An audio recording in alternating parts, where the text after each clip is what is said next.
Bonjour, bonjour, bonjour à toutes et à tous. Bonjour mes frères et sœurs. Je suis très contente de pouvoir vous parler à nouveau aujourd'hui.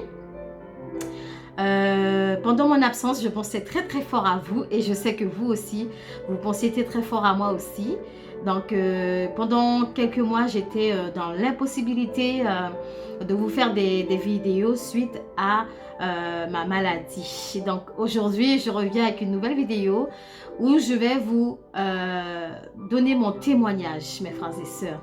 Mon témoignage pour ce que Dieu a fait pour moi. Donc aujourd'hui, j'ai décidé de partager ce témoignage avec vous. Je vais vous témoigner ce que Dieu a fait pour moi. Tout d'abord, je remercie le Seigneur pour sa grâce, pour son amour, pour sa compassion envers chacun de nous. Je le remercie d'être présent dans ma vie chaque jour, à chaque heure, à chaque seconde. Je le remercie d'être dans votre vie aussi, à vous aussi, mes frères et sœurs. Je remercie le Seigneur d'être là auprès de vous, malgré les problèmes, les difficultés, malgré la maladie, malgré les bouleversements qu'il y a dans le monde, mes frères et sœurs. Notre Seigneur est toujours près de nous. Donc, je vais commencer. Donc, après mon accouchement, en décembre 2018, j'ai eu une petite princesse. Donc, après cet accouchement, je n'ai jamais été voir le gynécologue, mes frères et sœurs, parce que bien sûr, nous savons tous que les femmes, nous les femmes, on n'aime pas trop les gynécologues. C'est pas un médecin qu'on apprécie vraiment, mais nous n'avons pas le choix. Étant donné qu'il y a plusieurs types de maladies sur Terre, on a besoin du gynécologue pour les cancers de l'utérus, pour un accouchement, pour après un accouchement ou avant l'accouchement, on a besoin d'un gynécologue pour nous consulter, pour voir si tout va bien. Donc, normalement, après mon accouchement, normalement, on est censé voir le gynécologue un mois après l'accouchement pour voir si tout va bien. Et moi, mes frères et sœurs, ben, j'ai voulu jouer la plus forte. J'ai pas été voir le gynécologue parce que ça ne m'intéressait pas, parce que c'est pas un médecin, une fois encore, c'est pas un médecin que j'aime vraiment. Mais c'est vrai que j'aurais dû aller voir ce docteur après un mois d'accouchement pour voir si tout allait bien. Donc, j'avais une inflammation, après l'accouchement de ma petite, j'avais une inflammation au niveau de la césarienne, étant donné que j'avais fait césarienne pendant que j'accouchais mon fils. Ça s'était un petit peu mal passé, parce que mon fils, à la dernière minute, il a fait ses besoins dans mon ventre. Et ils ont dû le prendre d'urgence dans mon ventre. Donc, ce qui fait que quand j'ai eu ma fille par la suite, j'ai eu une inflammation de la césarienne. Donc, normalement, après ça, j'aurais dû voir le gynécologue, effectivement, un mois après l'accouchement, mais je ne l'ai pas fait. Donc, un jour, j'ai décidé de prendre un rendez-vous avec mon gynécologue. Sur un coup de tête comme ça, j'ai décidé de prendre rendez-vous avec mon gynécologue. Mais ce rendez-vous-là, il datait du 5 février 2020. Donc, vous imaginez, j'ai accouché depuis le 28 décembre 2018 et j'ai décidé d'aller voir le gynécologue que le 5 février 2020. Donc, vous imaginez, mes frères et sœurs, comment j'ai vraiment tardé à aller voir le gynécologue. En fait, c'est pas bien. De ma part, c'est pas bien d'avoir attendu autant de temps pour aller consulter un gynécologue. Donc, j'ai attendu 1 an et quelques mois pour enfin prendre ce rendez-vous. Donc, j'ai pris le rendez-vous pour le 5 février 2020 et le samedi 1er février, mes frères et sœurs, pour vous montrer que Dieu est fidèle, il est réel, que Dieu est merveilleux, que Dieu est capable de vous montrer toutes choses.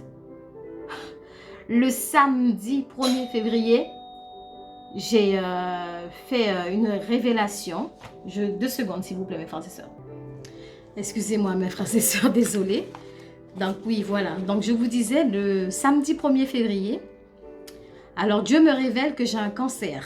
Vous avez bien entendu. Oui, Dieu me révèle que j'ai un cancer. Après avoir eu cette révélation, je refusais de croire au fait que ça pouvait être vrai, que cette maladie était vraiment en moi. Je sais que Dieu ne ment jamais, ça c'est sûr. Quand Dieu nous révèle quelque chose, c'est parce que vraiment, il voit que la chose est là.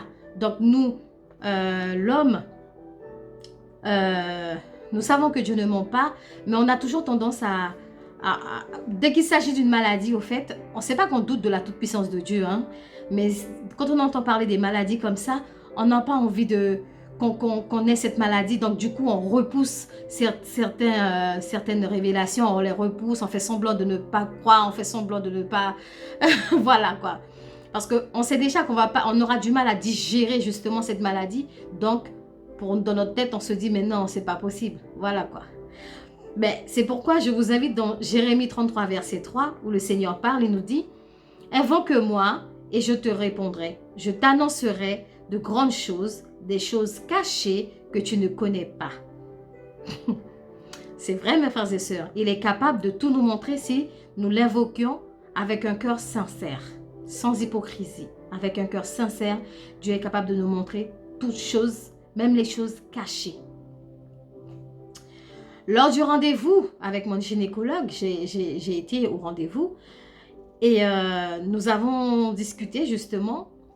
Et, il m'a demandé de m'installer pour pouvoir m'examiner, pour voir si tout va bien. Et mes frères et sœurs, pour vous montrer comment Dieu manifeste encore sa toute puissance, le docteur a décidé de me faire, enfin le gynécologue a décidé de me faire un frottis, ce qu'on appelle un frottis. Le frottis, c'est un appareil qu'on vous met à l'intérieur, dans la partie voix basse.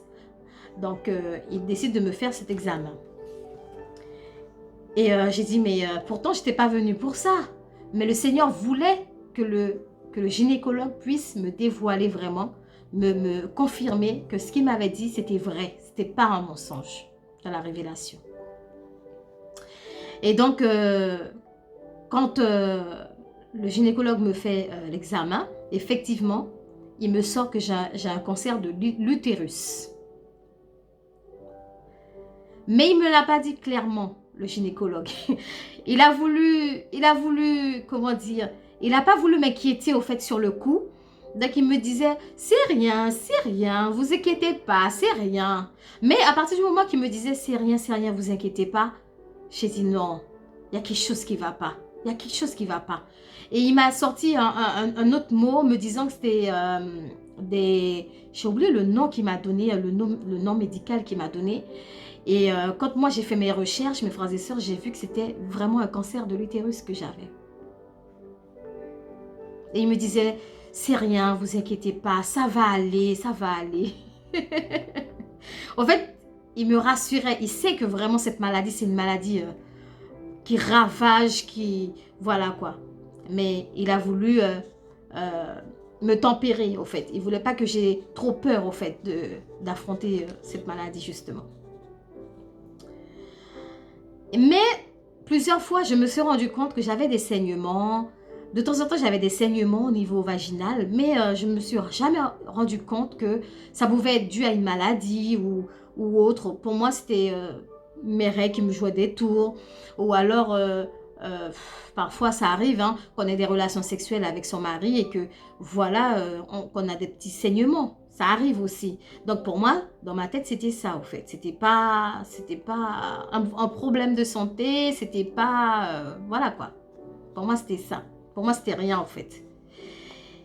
Et je peux vous dire qu'après cette nouvelle, mes frères et sœurs, j'étais plus moi-même. D'un coup, j'étais triste. Quand j'ai annoncé la nouvelle à mon mari, il était meurtri. Mes enfants aussi, c'était pareil. Après les examens, mon gynécologue m'a adressé à un de ses confrères, justement, à l'hôpital près de chez moi. C'est un cancérologue, c'est lui qui gère ça. En fait, c'est lui qui opère hein, quand on a cette maladie-là au niveau de l'utérus. C'est lui qui opère cette maladie. Donc, j'ai pris rendez-vous pour me faire examiner, pour qu'il puisse me dire comment ça va se dérouler et tout. Donc, il m'a expliqué. Donc, j'ai pris le rendez-vous. Il m'a expliqué comment ça allait se passer et tout. Il m'a dit que j'allais être sous anesthésie générale. Et mes frères et sœurs, je peux vous dire que moi, je suis une personne, j'ai tellement peur des opérations. Mais quand je vous dis que j'ai peur des opérations, si on me dit que je dois me faire opérer aujourd'hui, là, maintenant, je peux vous assurer que la sœur Yolande, là, excusez-moi de l'expression, mais je peux avoir la diarrhée d'un coup, ou je peux même tomber dans les pommes, mon cœur peut s'arrêter d'un coup. Sincèrement, parce que j'ai tellement peur de ça. Parce que même pour mon fils, je vous ai dit au départ, pour mon fils, quand j'ai eu la césarienne, quand le docteur m'a dit que j'allais avoir une césarienne, j'ai commencé à pleurer, j'étais pas bien, j'avais tellement peur, je tremblais. Je tremblais, mes frères et sœurs, j'avais peur. Mais Dieu m'avait fait grâce et il est passé avec moi. Il est passé avec moi. Donc voilà. Il m'a dit que je serais sous anesthésie générale. Il m'a expliqué qu'ils allaient me mettre un truc à l'intérieur pour arracher justement le cancer de mon utérus. Mais, mes frères et sœurs, le gynécologue, il m'a posé, le cancérologue, il m'a posé une question. Il m'a dit, mais vous avez combien d'enfants à la maison? Je lui ai dit, grâce à Dieu, j'en ai 4. J'ai 3 filles et un garçon. C'est ce que je lui ai dit. Ensuite, il me demande, est-ce que j'aimerais avoir d'autres enfants? Quand il m'a demandé, est-ce que j'aimerais avoir d'autres enfants, j'ai dit, mais pourquoi cette question? Parce que je ne comprends pas pourquoi il me pose la question, est-ce que j'aimerais avoir d'autres enfants? Alors que c'est pas ça la question, au fait. Il s'agit de mon utérus. Il ne s'agit pas des enfants, au fait. Et c'est là que je lui demande, mais pourquoi vous me demandez, pourquoi vous me posez cette question? Et c'est là que le cancérologue, il me dit, mais vous savez, madame, en vous opérant, si tout devait se mal passer ou s'il devait avoir un problème, si jamais je n'arrive pas à vous enlever l'utérus comme ça, je serai obligée si jamais j'arrivais pas à vous enlever le cancer au niveau de l'utérus, je serai obligée de vous enlever l'utérus complètement. Sur le coup, j'ai dit, mais j'étais tellement choquée, mes frères et sœurs, j'étais tellement choquée que j'ai dit, mais c'est pas possible, qu'est-ce qu'il me raconte? Je crois que le cancérologue, il se rend même pas compte de mon âge, il se rend même pas compte des conséquences qu'il peut avoir sur ma vie par la suite. Mon utérus. Non. Je me suis dit, non. Il peut pas enlever complètement mon utérus. Je suis encore jeune. C'est pas une histoire d'avoir d'enfants seulement, c'est une histoire de mon mari. Mon mari, il a besoin de moi. Il a besoin de moi tous les jours. Enfin, je dis tous les jours, oui, mon mari a besoin de moi tous les jours, certes, pour plusieurs choses différentes. Mais il a besoin de moi aussi dans ce niveau-là, mes frères et sœurs. Vous imaginez? Enlever mon utérus? Et après, je vais faire quoi de mon mari? Comment je vais faire pour subvenir à ses besoins sexuellement, mes frères et sœurs? Aïe. Après tous ces diagnostics, mes frères et sœurs, j'avoue que je me suis mise à réfléchir énormément. Je ne mangeais plus, j'avais plus faim, j'étais désespérée, j'avais plus la force de prier Dieu, j'avais même plus la force d'aller à l'église. J'avais fait 2 ou 3 mois, j'avais pas été à l'église, mes frères et sœurs, tellement j'étais déboussolée après cette nouvelle. Je me sentais incapable. Je sais pas comment vous expliquer, mais j'avais plus cette force de prier, cette force de faire des jeûnes. Je sais que mon Dieu est capable de toutes choses. Mais le problème, c'est que j'avais perdu cette force de prier mon Dieu comme auparavant. C'était trop dur. La nouvelle, elle était trop dure pour moi. Le fait de savoir que j'avais cette vieille maladie en moi, j'avais plus de force. J'étais anéantie, complètement anéantie, mes frères et sœurs. Complètement anéantie. J'étais dégoûtée, je dégradais, j'étais remplie de gaz, j'arrivais même plus à manger à un moment donné, je supportais plus mon estomac tellement j'avais mal. Et un jour, mon mari m'a dit, mais pourquoi tu pleures comme ça? Il m'a dit, mais quand tu pleures comme ça, tu as envie de baisser les bras, et tes enfants, et nos 4 enfants que nous avons ensemble, tu fais quoi avec eux?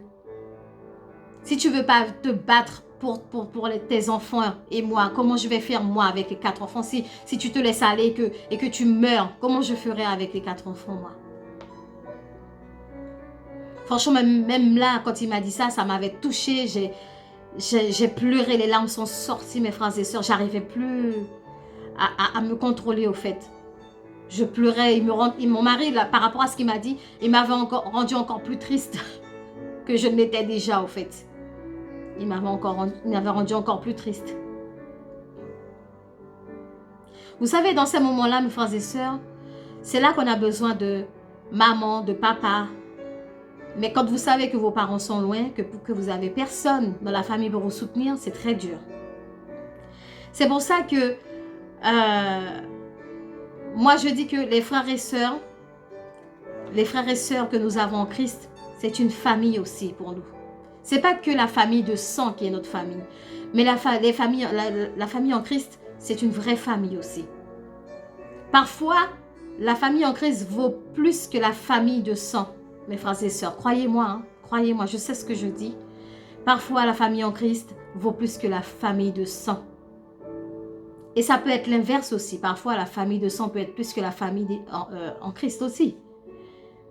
Mais nous voyons la différence. Il y a beaucoup de différences. Quand on est en Dieu, on voit des frères et sœurs qui ont beaucoup d'amour pour nous. Franchement, ça fait chaud au cœur, mes frères et sœurs. Ça fait chaud au cœur.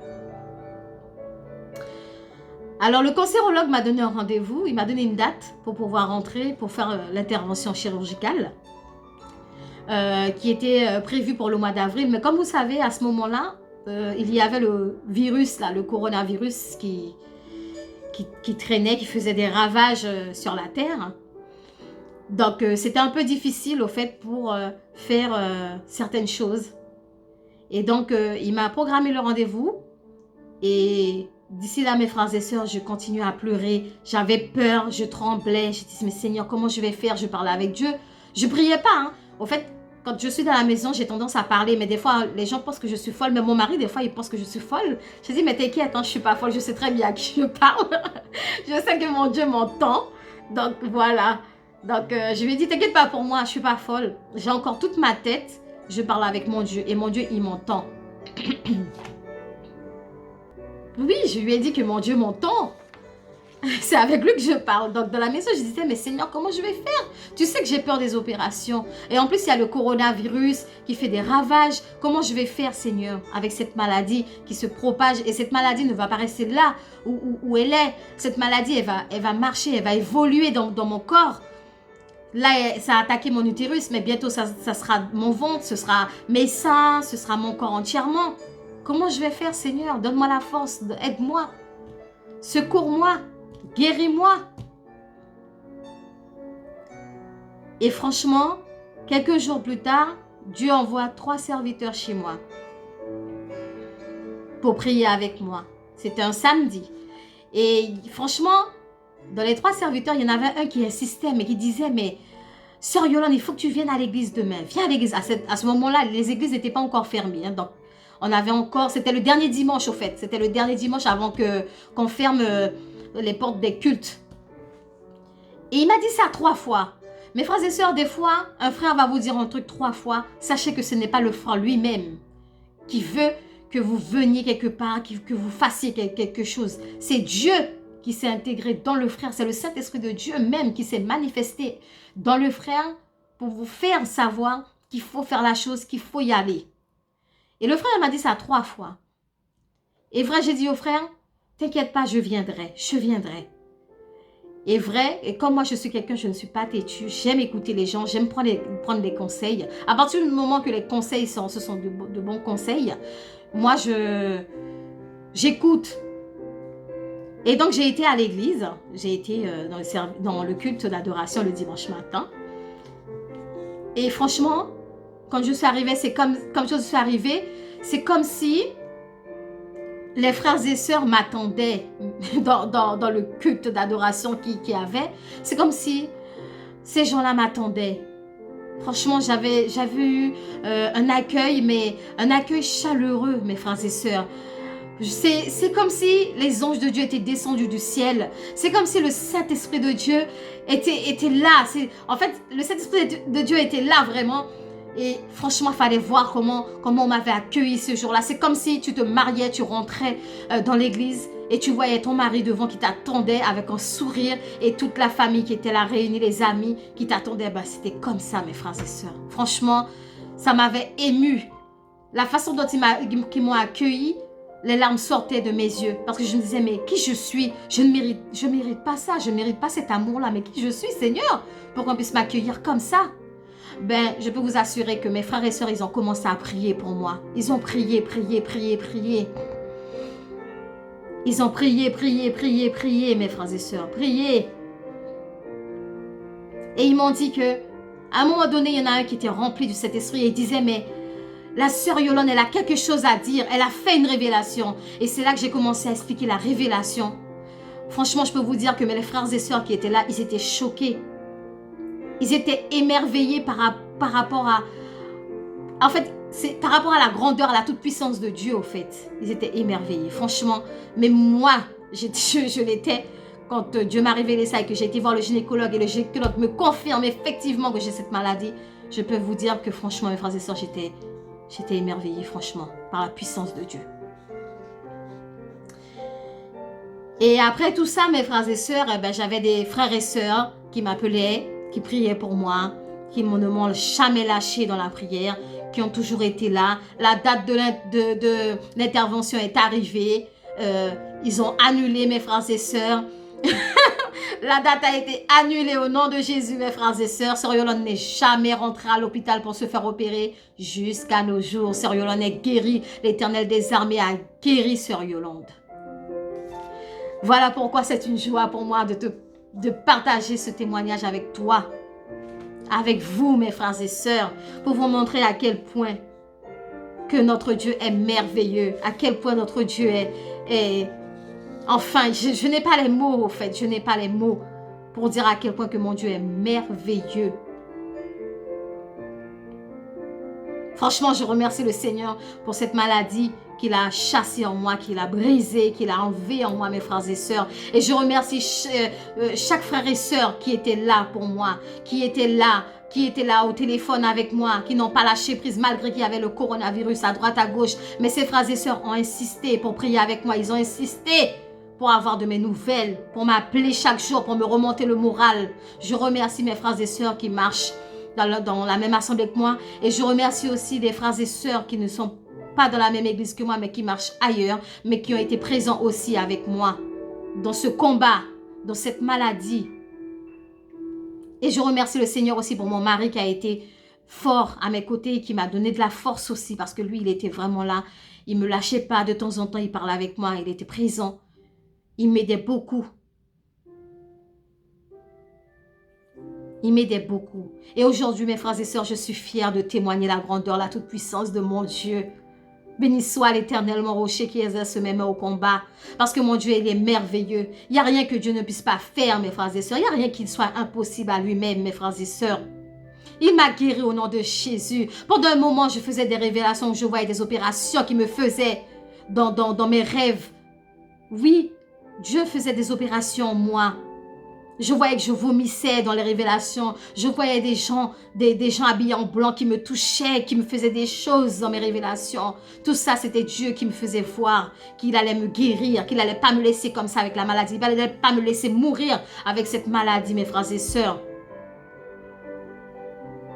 Je remercie mon Dieu. Et je remercie non seulement je remercie mon Dieu pour cette maladie qu'il a chassée, mais je remercie mon Dieu également pour mes frères et sœurs qu'il a mis sur ma route pour m'aider dans la prière, pour me soutenir à travers cette maladie. Franchement, ce témoignage, j'espère que ce témoignage te sera utile. Parce que je sais qu'il y en a encore qui sont malades, qui ont besoin que Dieu fasse quelque chose pour eux. Ne vous inquiétez pas, Dieu est capable de toutes choses. Si Dieu l'a fait pour moi, il peut le faire pour vous. Je ne suis pas mieux que vous, mes frères et sœurs.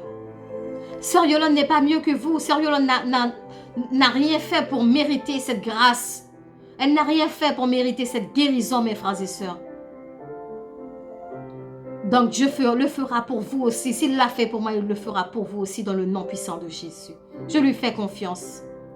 Si jamais tu as besoin d'aide, si jamais tu as besoin que je prie pour toi, je suis là. Si tu as besoin d'un conseil, Sœur Yolande est là. Je suis là pour vous aider et pour vous soutenir aussi, mes frères et sœurs, parce que je sais ce que c'est. Cette maladie, c'est une maladie qui fait beaucoup de ravages. Nous voyons des femmes qui perdent leur sein, des femmes qui ont le cancer du sang. Et le cancer du sang, c'est lui le plus terrible, parce que quand tu as le cancer du sang, c'est la mort assurée. Mais quand tu es en Christ, la mort ne peut pas être assurée. Tant que tu lui fais confiance, la mort n'est pas assurée en Christ. Dieu est capable de te guérir. Il n'y a aucune maladie qui peut se mettre en face de Dieu. Aucune maladie n'a le pouvoir devant Dieu. C'est Dieu qui a la toute-puissance. C'est Dieu qui peut guérir. C'est Dieu qui peut chasser toutes choses au nom de Jésus. Donc toi qui es malade, toi qui as un cancer, toi qui as quelle que soit la maladie, si tu as le coronavirus, quelle que soit la maladie que tu as, n'oublie pas que tu as un Dieu. Dieu, le Dieu de l'impossible. Dieu est capable de toutes choses. Il n'y a rien qui soit impossible à lui-même. Rien n'est impossible à mon Dieu. Sache que tu dois mettre ta confiance. Ouvre ton cœur au Seigneur. Mets ta foi en lui. Et tu verras sa grandeur. Tu verras sa toute-puissance. De la même manière qu'il l'a fait pour moi, il le fera pour toi au nom de Jésus. Donc, c'est ce conseil que je voulais t'apporter et te donner ce témoignage vivant au nom de Jésus. Que Dieu te bénisse. Que Dieu vous bénisse, mes frères et sœurs. Et que Dieu vous fasse grâce dans le nom de Jésus. C'était la sœur Yolande. Je vous dis à bientôt pour une nouvelle vidéo. Je vous fais de gros bisous. Merci, merci, merci d'être là, mes frères et sœurs. Je remercie le Seigneur, mais je vous remercie vous aussi. Merci à vous. Merci à vous qui avez été là pour moi, qui m'a soutenu durant toute cette période. Dans le nom de Jésus. Dieu m'a guéri et je suis contente, je suis délivrée. Dieu ne m'a pas donné le temps de rentrer à l'hôpital pour me faire opérer. Je bénis son nom. Que Dieu vous bénisse, mes frères et sœurs. À bientôt.